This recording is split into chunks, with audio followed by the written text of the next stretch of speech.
Good morning students, defence services academy के online education platform पर मैं गणेश खड़से आप सभी का हार्दिक स्वागत करता हूं।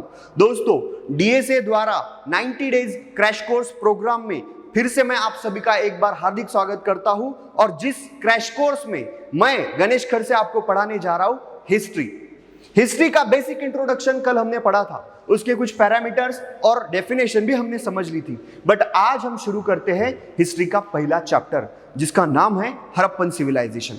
मैंने आपको पूरी हिस्ट्री एक बार पढ़ाई थी, बट अभी से आज हम क्रैश कोर्स पढ़ रहे हैं, तो इसमें मैं एक फास्ट आपका रिवीजन लूंगा और बहुत सारे क्वेश्चंस की हमें प्रैक्टिस करनी है ताकि हमारे पूरे कंसेप्ट क्लियर हो जाए। तो दोस्तों, शुरू करते हैं आज का हमारा पहला टॉपिक, जिसका नाम है हड़प्पन सिविलाइजेशन।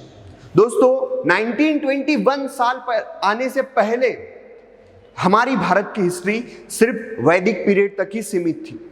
बट 1921 और 22 में कुछ ऐसा हुआ कि एक नई संस्कृति की खोज लगी और भारत का जो हिस्टोरिक पीरियड है वो फिर से 4000 साल पीछे चला गया। क्यों? क्योंकि उसी समय हड़प्पन संस्कृति की खोज हुई थी 1921 में। आर्कियोलॉजिकल डिपार्टमेंट के हेड थे सर जॉन मार्शल, और उनके प्रतिनिधित्व में 1921 में दयाराम साहनी, इन्होंने हड़प्पा इस जगह का एक्सकावेशन किया और इसी जगह से हड़प्पन सिविलाइजेशन की खोज लगती है। 1922 में सर राखालदास बैनर्जी, इन्होंने मोहनजोदारो का एक्सकावेशन किया। दो जगह बहुत ही इंपॉर्टेंट है हड़प्पन सिविलाइजेशन में, और दो जगह का एक्सकावेशन भी किसने किया, ये भी पॉइंट मैंने क्लियर किया है। बट सर जॉन मार्शल के 1921 के एक्सकावेशन से पहले भी कुछ लोग ऐसे थे जिन्होंने हड़प्पन सिविलाइजेशन की जो जगह पाकिस्तान में थी उस समय, ठीक है, आज तो बहुत स्प्रेड हो चुकी है, उस जगह पर निर्देश दिए थे कि यहां पर कुछ तो भी हिस्टोरिकल एविडेंसेस हमें मिल सकते हैं, या तो फिर कोई तो भी संस्कृति यहां पर छुपी हो सकती है। क्यों? क्योंकि माटी के बहुत बड़े बड़े टीले वहां पर दिखाई देते थे। तो सर अलेक्जेंडर कनिंघम, एक नाम ये भी आता है, 1953 में इन्होंने उस जगह पर कुछ तो भी हिस्टोरिकल एविडेंसेस हमें मिल सकते थे, ऐसा निर्देश उन्होंने दिया था। ठीक है, तो इनका भी नाम एक बहुत बड़ा इंपॉर्टेंट होता है हड़प्पन सिविलाइजेशन के एक्सकावेशन के पीछे। शुरुआत में हमें दो ही साइट मिली थी। पहली साइट हड़प्पा मिलने की वजह से इस सिविलाइजेशन को हड़प्पन सिविलाइजेशन कहा गया, और बहुत सारी साइट्स आगे मिलती गई। उसमें यह देखा गया कि मैक्सिमम साइट सिंधु संस्कृति, सिंधु नदी के किनारे स्थित है, इसीलिए इस संस्कृति को सिंधु संस्कृति भी कहा जाता है। दोस्तों, इस संस्कृति की विशेषता यह थी कि यहाँ के लोग जो थे वो हेल्थ और क्लीननेस के बारे में बहुत ही कॉशियस थे, बहुत ही केयरफुल थे।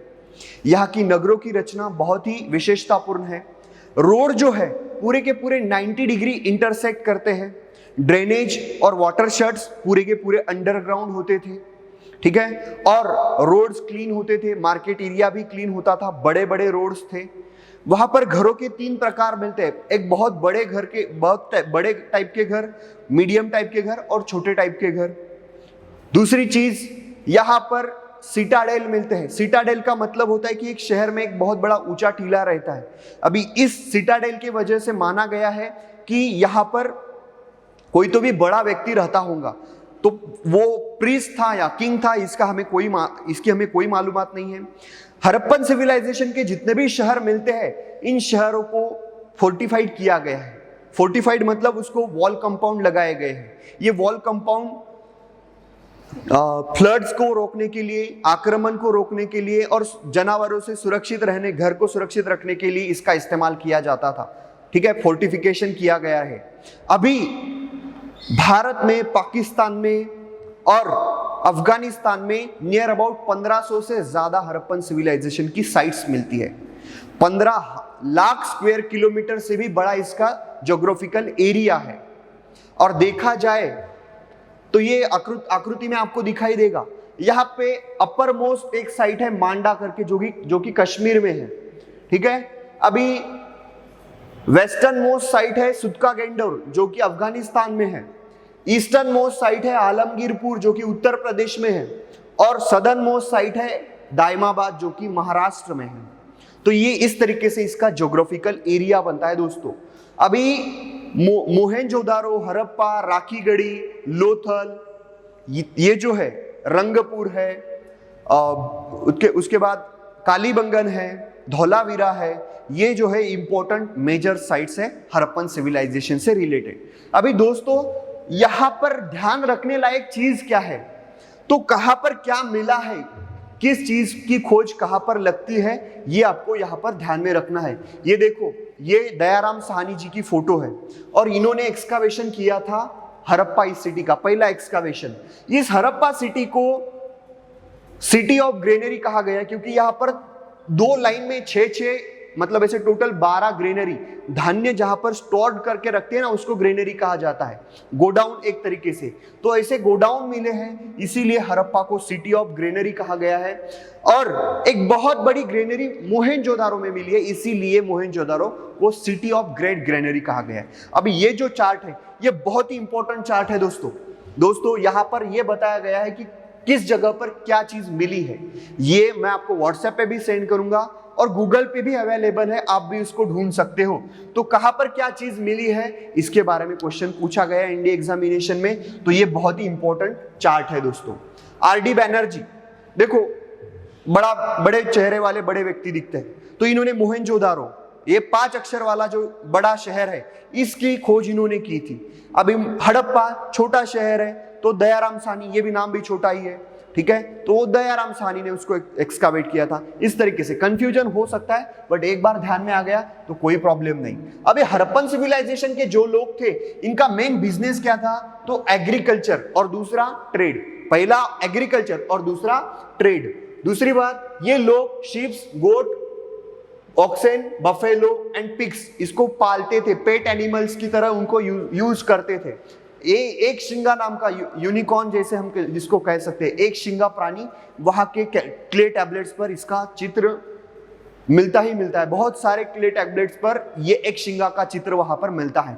आर्कियोलॉजिकल एविडेंसेस भी बहुत सारे मिलते हैं। इन लोगों ने कॉपर और टीन को मिला के ब्रॉन्ज का इस्तेमाल कैसे किया जाता है, इन लोगों ने इसकी खोज लगाई थी। मतलब इनको मेटलर्जी का भी बहुत सारा ज्ञान था। बट दोस्तों हड़प्पन सिविलाइजेशन के लोगों को आयरन के बारे में कुछ भी जानकारी नहीं थी। दूसरी बात, ये जो लोग थे हड़प्पन सिविलाइजेशन के, इनका ट्रेड किनके साथ चलता था, सुमेरियन, मतलब मेसोपोटामिया नाम का सिविलाइजेशन है इजिप्ट के नॉर्थ अपर रीजन में, साउथ अफ्रीका में।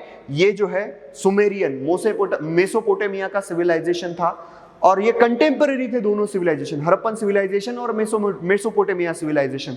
तो इन दोनों का ट्रेड चलता था।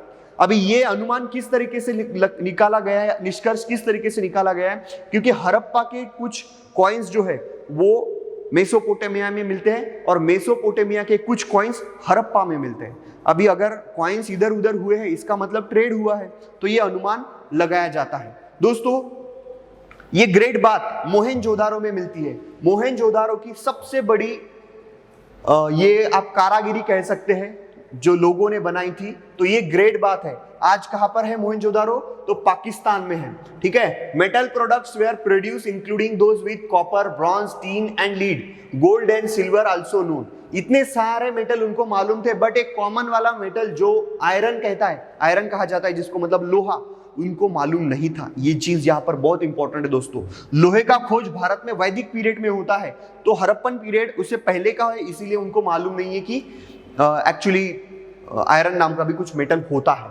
अभी ये 3 आई फिगर लॉर्ड शिवा, इसको pre form of Shiva, proto form of Shiva भी कहा जाता है, ठीक है। और इनके आजू बाजू में आपको एनिमल्स दिखाई देते हैं, ठीक है। ये पशुपति की सील है दोस्तों। अभी डांसिंग गर्ल, मोहनजोदारो में ये ब्रॉन्ज की डांसिंग गर्ल दिखाई है, खोज एक्सकावेशन में मिली है। इसका बहुत ही बड़ा इंपॉर्टेंस है दोस्तों, और इसके बारे में भी क्वेश्चन आपको पूछा जाता है। कहां पर मिलती है, मोहनजोदारो में, और किस मेटल से है, ब्रॉन्ज मेटल से। और ये प्रिस्ट, देखो ये प्रिस्ट का चित्र भी आपको मैंने दिखाया है। ये प्रिस्ट की मूर्ति है एक्चुअली, जो मोहनजोदारो में खोजी गई है एक्सकावेशन के जरिए। लोथल में डॉकयार्ड था, डॉकयार्ड मतलब बंदार, पोर्ट जिसको कहते हैं, जहां से समुद्र की मार्ग से व्यापार होता था, ये डॉकयार्ड यहाँ पर मिलता है लोथल में, ठीक है। लोथल भोगावा नदी के किनारे गुजरात में स्थित है, तो यहाँ पर हमें डॉकयार्ड मिलता है। हड़प्पन सील में ये कॉमन चीज है आपको, जैसे मैंने बताया कि एक सिंगा मतलब यूनिकॉर्न का चित्र हमें दिखाई देता है। देखो ये है, ये यहाँ पे जो दिख रहा है ना आपको, ये एक्चुअली मोहनजोदारो का चित्र है। ये मोहनजोदारो के चित्र में ये जो है ये यहाँ का बात है, ठीक है, ग्रेट बात है मोहनजोदारो का, ठीक है। ये साइट कौन सी है, तो मोहनजोदारो की साइट है। दोस्तों अभी कुछ क्वेश्चंस डिस्कस कर लेते हैं। जैसे पूरी थ्योरी तो मैंने आपको बता दी है, ठीक है, अभी उसके बारे में क्वेश्चंस यहां पर भी डिस्कस करूंगा और कुछ क्वेश्चंस आपको मैं घर के लिए भी प्रैक्टिस के लिए आपको भेजूंगा। दोस्तों पहला क्वेश्चन क्या कहता है, which of the following metal was not known to the Indus valley civilisation. जी हाँ, हमें मालूम है आयरन, तो बी हमारा ऑप्शन बनेगा। Question second, of the following scholars who was the first to discover the trace of the Harappan civilization, that is Dayaram Sahni. पहली site कौन सी एक्सकावेट की गई है, हड़प्पा, और हड़प्पन का एक्सकावेशन किसने किया है, दयाराम साहनी ने। और 1921 में जो एक्सकावेशन हुआ वहीं से हमें हड़प्पन सिविलाइजेशन के और ज्यादा एविडेंसेस आगे मिलते गए। बट पहली साइट कौन सी और किसने एक्सकावेट की है, तो हड़प्पा, दयाराम साहनी इन्होंने एक्सकावेट की है, ठीक है। अभी third point, the date of Harappan civilisation has been fix on the basis of. अभी देखो हड़प्पन सिविलाइजेशन एक पीरियड था और वो हड़प्पन सिविलाइजेशन के लोग किस पीरियड में जीवित थे, किस पीरियड में उन्होंने काम किया है, ये ऐतिहासिक तौर पर डेट्स बहुत इंपॉर्टेंट रखती है। बट वो लोग तो हो चुके हैं, उन लोगों में से कोई अभी जिंदा नहीं है जो बता सके कि भाई हम इतने इतने साल पुराने हैं, कोई बचा नहीं। तो हमने एक तरकीब अपनाई है, हमने एक साइंटिफिक प्रोसेस, टेक्नोलॉजी अपना के हम उस पीरियड को जान सकते कि किस पीरियड में हड़प्पन सिविलाइजेशन के लोग जीवित थे, उन्होंने काम किया।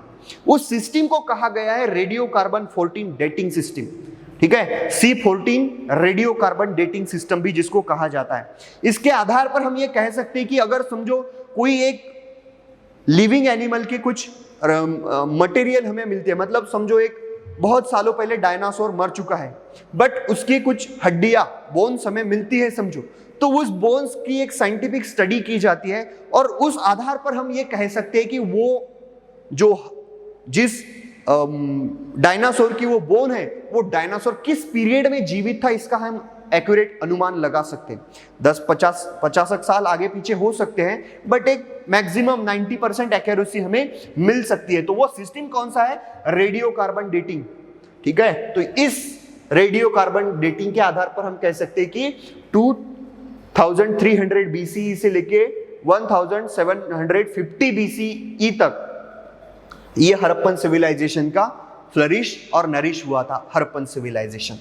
दोस्तों नेक्स्ट क्वेश्चन देखते हैं, हड़प्पन सिविलाइजेशन वाज, ये कैसा सिविलाइजेशन था, विलेज सिविलाइजेशन था, टाउन सिविलाइजेशन था, कारपोरेशन सिविलाइजेशन था या कुछ नहीं था। दोस्तों ये सिविलाइजेशन जो था ये टाउन सिविलाइजेशन था, क्योंकि यहां पर सिटीज मिलती है। हड़प्पन सिविलाइजेशन इंडिया का पहला फर्स्ट अर्बनाइजेशन की फेज है, ठीक है, फर्स्ट अर्बनाइजेशन की फेज है। सेकंड फेज कब आती है, तो बुद्धिज्म और जैनिज्म के पीरियड में।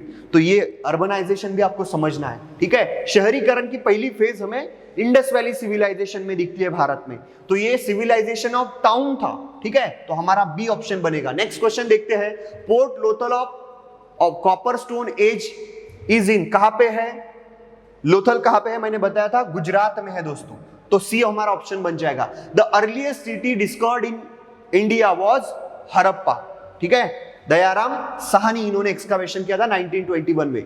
Which among the following has not been found in the excavation of Harappan sites, कौन सी चीज एक्सकावेशन में नहीं मिलती है, ठीक है। ड्रेन एंड वेल्स मिलते हैं बिल्कुल, फोर्ट्स भी मिलते हैं, रिजर्वायर भी मिलते हैं, टेम्पल्स विद शिखरा, ये जो पॉइंट है ये हमें नहीं मिलता। हड़प्पन सिविलाइजेशन में कोई भी मंदिर नहीं मिलता दोस्तों। वेपन्स भी बहुत ज्यादा तरीके से मिलते नहीं है, जैसे युद्ध के लिए वेपन्स मिलते हैं ना, कोई एक्सकावेशन किया जाए तो उस तरीके से वेपन वहां पर मिलते नहीं, करके इस सोसाइटी को बहुत ही पीसफुल सोसाइटी माना गया इंडस वैली सिविलाइजेशन को, क्योंकि वहां पर कोई वेपन्स नहीं मिलते, साथ ही साथ टेम्पल्स विद शिखर, टेम्पल भी नहीं मिलते, रिजर्वायर, फोर्ट और ड्रेन वेल्स मिलते, इसीलिए हमारा ऑप्शन बन जाएगा डी, ठीक है। What was the strength of Indus economy, agriculture, trade है क्या यहाँ पर नहीं है, ठीक है। तो एग्रीकल्चर ये जो है यहाँ पे हमारा आंसर बन जाएगा option A. Which was the only Indus city without a Citadel, Citadel नहीं है मतलब टीला नहीं है वहां पर, ठीक है, जहां पर राजा या फिर प्रिंस रह सकता है, ऐसा टीला नहीं है, ऐसी एक ही जगह है और वो जगह है चहुंदारो, यहाँ पर सिटाडेल नहीं मिलता, वहां पर फोर्ट नहीं मिलता, सभी लोग एक सपाट जमीन पर रहते हैं, कोई भी बड़ा व्यक्ति वहां पर है ऐसा हमें दिखाई नहीं देता। तो सिटाडेल एक ही जगह पर नहीं मिलता है, वो है Chanhudaro. The essential features of Indus valley civilisation was that is organise worship of forces of nature, organise city life, pastoral farming, caste society. यहां पर हमारा ऑप्शन बन जाएगा बी, ऑर्गेनाइज सिटी लाइफ हमें दिखाई देती है। ठीक है, रूल्स रेगुलेशन वाली सोसाइटी है, सभ्य लोगों की सोसाइटी है। The people of Indus valley civilisation usually build their houses of, कैसे बनाते थे वो घर? तो देखो, बर्न ब्रिक्स, ईट जो होती है ना, ईटों का इस्तेमाल किया जाता था, स्टोन भी यूज किए जाते थे बेस बनाने के लिए, छप्पर बनाने के लिए वुड का भी इस्तेमाल किया जाता था। तो ऑल ऑफ द अबव हमारा आंसर बन जाएगा डी। नेक्स्ट क्वेश्चन देखते हैं। The first metal used by the man was copper. Copper का सबसे पहला इस्तेमाल किया था आदमी ने। ठीक है, the striking feature of Indus valley civilisation क्या है? तो ये अर्बन सिविलाइजेशन था, यहां पर शहर हमें दिखाई देते हैं, तो ये शहरी सिविलाइजेशन है, इसीलिए हमारा ऑप्शन ए बनेगा। The people of Indus valley civilisation worship, किसकी पूजा करते थे इंडस वैली सिविलाइजेशन के लोग? विष्णु की जी नहीं, पशुपति की हाँ बिल्कुल करते थे। इंद्रा की भी नहीं करते थे, ब्रह्मा की भी नहीं करते थे। पशुपति, वो 3 आई फिगर वाली जो चित्र दिखाया था, इसी को पशुपति या फिर प्री फॉर्म ऑफ शिवा ऐसा भी इसको कहा जाता है, तो इसकी पूजा वो करते थे। ठीक है, बी हमारा ऑप्शन बन जाएगा। Harappa is situated on the bank of river, Ravi नदी के किनारे है दोस्तों, रावी नदी के किनारे हड़प्पा सिचुएटेड है। मोहनजोदारो कहां पर सिचुएटेड है? तो सिंधु नदी के किनारे। तो ये नदियों के नाम भी आपको थोड़े बहुत 7-8 प्लेसेस के आपको याद रखने की, कौन सा प्लेस किस नदी के बैंक में मतलब किनारे पर सिचुएटेड है। The great bath of Indus valley civilization is found at, Mohenjodaro में मिलता है। Name of the oldest civilization, सबसे पुराना ओल्डेस्ट सिविलाइजेशन कौन सा है? दोस्तों दुनिया में 4 ओल्डेस्ट सिविलाइजेशन है। चाइना का civilisation, Mesopotamia civilisation, Egyptian civilisation और इंडस वैली सिविलाइजेशन। बट इन चारों में भी सबसे ओल्डेस्ट सिविलाइजेशन अगर कौन सा है तो वो है मेसोपोटामियन सिविलाइजेशन। तो हमारा ऑप्शन बन जाएगा B. One of the following Indus valley site is in Pakistan. Option में से दिए गए ऑप्शन में से कौन सी एक साइट पाकिस्तान में है आज? तो वो साइट है हड़प्पा। आलमगीरपुर हमारे भारत में ही है, कालीबंगन और लोथल भी भारत में ही है। हड़प्पा जो है वो आज के पाकिस्तान में सिचुएटेड है। Which is the script of Indus valley civilization? देखो, हड़प्पन सिविलाइजेशन को प्रोटो हिस्टोरिक पीरियड में कंसिडर किया जाता है। हिस्ट्री के 3 पीरियड होते हैं, एक होता है प्री हिस्ट्री, प्रोटो हिस्ट्री और होता है एक तीसरा हिस्ट्री। अभी प्री हिस्ट्री मतलब जिसका अभ्यास करने के लिए हमारे पास सिर्फ आर्कियोलॉजिकल सोर्सेस है, उसको प्री हिस्ट्री कहा जाता है। प्रोटो हिस्ट्री मतलब ऐसा पीरियड जिसका अभ्यास करने के लिए हमारे पास आर्कियोलॉजिकल सोर्सेस तो है ही साथ लिटरेरी सोर्सेस भी है, बट लिटरेरी सोर्सेस को आज तक हम पढ़ नहीं पाए, इसीलिए इसको प्रोटो हिस्टोरी कहा गया। और हिस्टोरिक पीरियड ऐसा है जहां पर literary, numismatic, literary, pictographic, audio visual सारे सोर्सेस मिलते हैं, इसको हिस्टोरिक पीरियड कहा गया।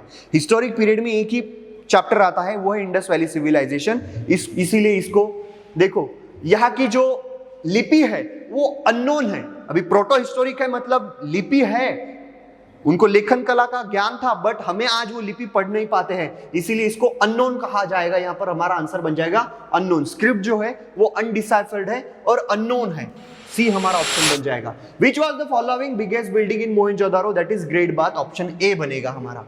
नेक्स्ट क्वेश्चन देखते हैं। The town planning in Harappa civilization was inspired for the regard of, किस तरीके से टाउन प्लानिंग हमने देखा था, बहुत ही क्लीन कॉशियस थे लोग। ठीक है, घर के जो दरवाजे थे, दरवाजे और खिड़कियां मेन रास्ते पर नहीं खुलती थी, वो ऑपोजिट साइड में खुलती थी। क्यों? क्योंकि जो डस्ट है आने जाने के रोड पे, मेन रोड पे डस्ट बहुत ज्यादा रहती है, तो वो डस्ट घर में न आए, इसीलिए इतने वो स्वास्थ्य को लेकर बहुत ही कॉशियस थे, केयरफुल थे। तो उन्होंने जो है उनकी टाउन प्लानिंग जो थी वो सैनिटाइजेशन एंड पब्लिक हेल्थ से इंस्पायर्ड थी। ठीक है, लोगों के स्वास्थ्य से लेकर वो बहुत ही जागरूक थे। तो ये जो है यहाँ पर हमारा सी ऑप्शन बनेगा। 22 नंबर का question, the great bath was found at Mohenjodaro. बहुत ही सिंपल क्वेश्चन है। Whose statue was an important creation of the people of Indus valley civilization कौन सा था? तो डांसिंग गर्ल, ये इंपॉर्टेंट था, ठीक है। मोहनजोदारो में मिलता है, ब्रांज की वो मूर्ति है दोस्तों। Indus valley civilization is called Harappan civilization because Indus valley civilization क्यों कहा जाता है? क्योंकि maximum site Indus valley civilization Indus valley में मिलती है, मतलब सिंधु नदी के किनारे मिलती है। बट इसको हड़प्पन सिविलाइजेशन भी कहा जाता है, क्यों? क्योंकि एक्सकावेशन में जो पहली साइट एक्सकावेट की गई थी उसका नाम हड़प्पा था, इसीलिए इसको हड़प्पन सिविलाइजेशन कहा गया है। इसीलिए हमारा ऑप्शन बन जाएगा C, Harappa was the first site to be excavated, that's why this civilisation is known as Harappan civilisation. Indus valley civilisation belongs to which period? तो ये प्रोटो हिस्टोरिक पीरियड को बिलोंग करता है, जहां पे हमें आर्कियोलॉजिकल सोर्सेज मिलते हैं और लिटरेरी सोर्सेज भी, बट लिटरेरी को हम पढ़ नहीं पाते, तो ये प्रोटो हिस्टोरिक पीरियड में आता है। सी हमारा ऑप्शन बन जाएगा। इन 2014 with the discovery of additional mounds, which of the following becomes the largest Indus Valley civilization site? 2014 से पहले मोहनजोदारो ये सबसे बड़ी साइट थी इंडस वैली सिविलाइजेशन की, बट कुछ नई खोज लगने के कारण मोहनजोदारो को भी एक साइट ने पीछे छोड़ दिया और उस साइट का नाम है राखीगढ़ी, जो कि आज के भारत में स्थित है, ठीक है। तो भारत में इंडस वैली सिविलाइजेशन की सबसे बड़ी साइट भारत में है, जिसका नाम है Rakhigarhi. Indus valley civilization people had trade relation with Mesopotamia civilization. क्यों दोस्तों? क्योंकि करेंसी जो कॉइन्स थे एक दूसरी जगह पर हमें मिलते हैं, तो मेसोपोटामिया के साथ में इनका ट्रेड रिलेशन था। People of Mesopotamia refers to Indus valley civilization as, Mesopotamia के डॉक्यूमेंट्स में इंडस वैली सिविलाइजेशन को एक नाम से बुलाया जाता था और वो नाम था मेलुहा। इसके बारे में क्वेश्चन पूछा गया है, ऑप्शन बनेगा D. Which is the western most known archaeological site of the Indus valley civilization and is located near Iran border? ठीक है, अफगानिस्तान में है और ईरान बॉर्डर के पास में ऐसी कौन सी साइट है? तो सुत्का गेंडोर, ये वेस्टर्न मोस्ट साइट है दोस्तों, ठीक है। तो ये सुत्का गेंडोर साइट है। Who among the following proposed that the invention of an Indo-European tribe from Central Asia, that is Aryan, caused the decline of Indus Valley civilization? ये बहुत ही बड़ा क्वेश्चन है दोस्तों, जिसका आज तक हम कुछ निष्कर्ष नहीं निकाल पाए कि इतनी बड़ी अच्छी सिटीज और अच्छे बड़े डेवलपमेंट वाले घर थे, हेल्थ और क्लीननेस के बारे में कॉशियस जो लोग थे, ये अचानक से गायब हो जाते हैं, उनका कहीं फिर नामो निशान नहीं मिलता। कार्बन डेटिंग के आधार पर हमने अनुमान तो लगाया कि ये किस पीरियड में लोग वहां पर रहते थे, बट वो लोग कहाँ गए, वो साइट कैसे वैनिश हो गई, इसके बारे में हमें कुछ जानकारी नहीं है। तो दोस्तों इसके बारे में तरह तरह के अनुमान लगाए जाते हैं कि इकोलॉजिकल डिस्टर्बेंस के वजह से, फ्लड आने की वजह से, भूकंप आने की वजह से, ठीक है, दुष्काल, ठीक है, सूखा पड़ने की वजह से, ये अलग अलग रीजन बताए जाते हैं इंडस वैली सिविलाइजेशन के वैनिश होने के पीछे। बट एक रीजन और भी बताया जाता है कि एक आर्यन नाम की ट्राइब जो थी सेंट्रल एशिया से आई, और इस आर्यन नाम की ट्राइब में उन लोगों पर, इंडस वैली सिविलाइजेशन के ऊपर हमला कर दिया, लोगों को मार दिया और पूरी तरीके से उस संस्कृति को नेस्तनाबूद कर दिया, सिविलाइजेशन को वैनिश कर दिया। ये अनुमान किसने दिया है? तो वो थे सर मार्टिमर व्हीलर। इन्होंने कहा कि इंडस वैली सिविलाइजेशन को मिटने के पीछे का जो रीजन है वो थे आर्यन ट्राइब का आक्रमण। तो ये ऑप्शन हमारा बी बन जाएगा। इस तरीके से हमने कुछ क्वेश्चंस यहाँ पर डिस्कस कर लिए, बट इतना ही सफिशिएंट नहीं है। क्वेश्चन बैंक मैं आपको घर पे भेजूंगा, 50 क्वेश्चंस उसमें रहेंगे और उसकी पूरी प्रैक्टिस करो दोस्तों, ठीक है। अभी आपको सिर्फ मैंने जो पढ़ा है इसके ऊपर आपको डिपेंड नहीं रहना है, आपको आपकी जो लिसेंट जीके की बुक है उसके ऊपर भी आपको डिपेंड रहना है। उसकी पढ़ाई करो और वो 50 क्वेश्चन जो मैं आपको देने वाला हूँ उसको सॉल्व करने की कोशिश करो। Thank you.